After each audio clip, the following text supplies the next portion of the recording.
लीजिए, आप सबका भी हार्दिक स्वागत करते हैं। ये नई रेल सेवा उड़ीसा, आंध्र प्रदेश, छत्तीसगढ़, महाराष्ट्र को सुविधाजनक चुनाव प्रदान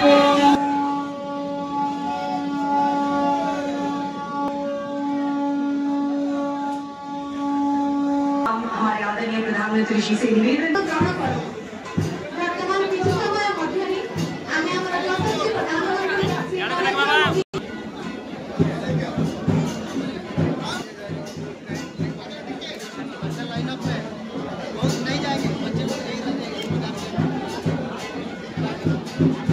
प्रधानमंत्री आज प्रधानमंत्री झारसुगुड़ा आसचंती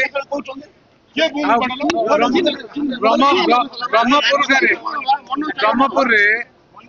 आज प्रथम थर ओडिशार आमर जो स्वाधीनता परठू ब्रह्मपुर कौन सी ट्रेन केबे आरंभ हो नथिला।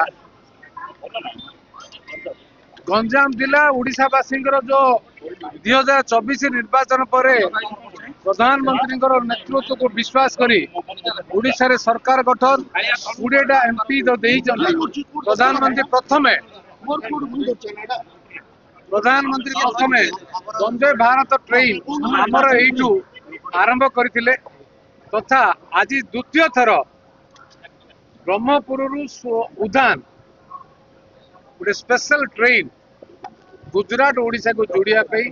आज झारसुगुड़ा आज शुभ आरंभ कर प्रधानमंत्री को रेलवे मिनिस्टर को तथा माननीय मुख्यमंत्री को तथा एंटायर कैबिनेट गंजाम जिलार सबू जनप्रतिनिधि वृंद को धन्यवाद देवी। ये अवसर में जो समस्त मिलित उद्यम आज गंजाम जो आशा आकांक्षा रही धीरे धीरे पूरण होगा गुजरात संपर्क तो सुदृढ़ अच्छी से बहुत लोग गुजरात जाइए। प्रधानमंत्री गंजाम जिले में गुरुत्व रही ए दृष्टि प्राय 7000 एकर जमी चिकिटी निर्वाचन मंडल आम प्रिय विधायक भी आज अच्छा छत्रपुर निर्वाचन मंडल रे चिन्हट कर दुईटी पोर्ट बाहुदा और पालुर पाखरे योजनाबद्ध भाव आगामी दिन में एनाउंसमेंट कर व्यवस्था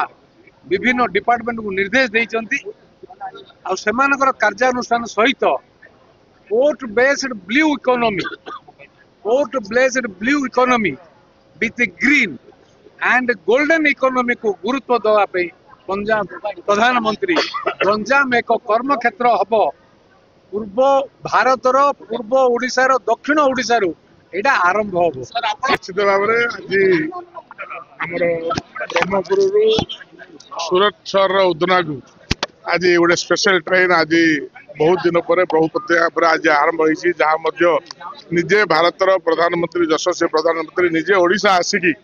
जहाँकि आमर ये घोषणा होता ब्रह्मपुर में किंतु जेहेतु कि पाणीपागर अनुकूल हो पारा ना तेणु ये कार्यक्रम झारसुगुड़ा रही झारसुगुड़ा आज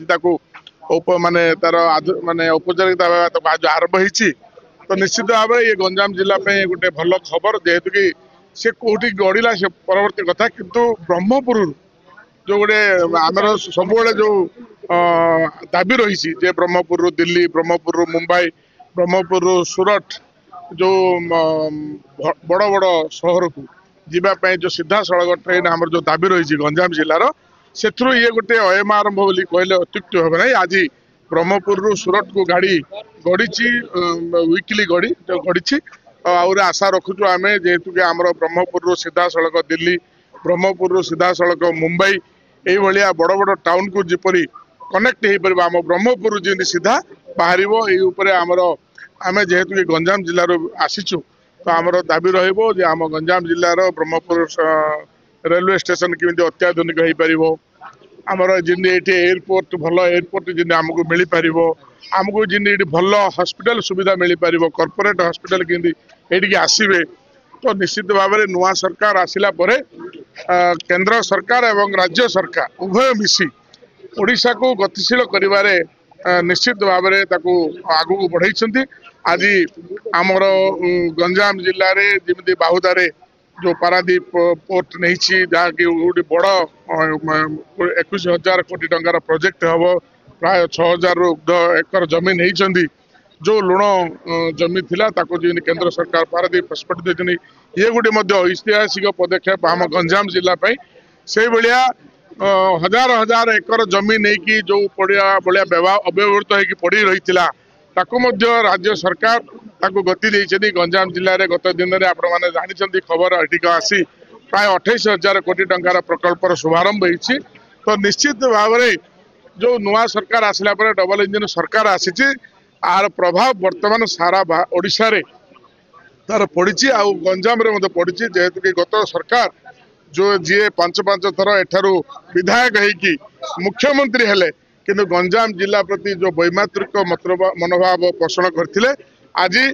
गंजाम जिला को तथा ओडिशा को डबल इंजिन सरकार है तार गतिशील होती आशा रखुची आगामी दिन में आमर ब्रह्मपुर आम गंजाम जिला जमी विकसित होगी आगू आगू जीव लोके आत्मनिर्भरशील केमती हो पारे जमी जो दादन प्रवण जो जिला ताकू केमिति कम करा जाई परिबो हमरो लोकल लोक माने केमिति एठी एंगेज होई परिबे से माने केमिति रोजगार पाइबे एही भलिया ऊपर मध्य राज्य सरकार गुरुत्व दैछिनि आमे मध्य विधायक माने गंजाम जिल्ला रो हमरो स्वाभिमान दृष्टि मध्य आम गंजाम जिल्ला रो स्वाभिमान रक्षा पई जहाँ आवश्यक पड़िबो ताको आमे निश्चित भाव ठीक जगह उठेबो।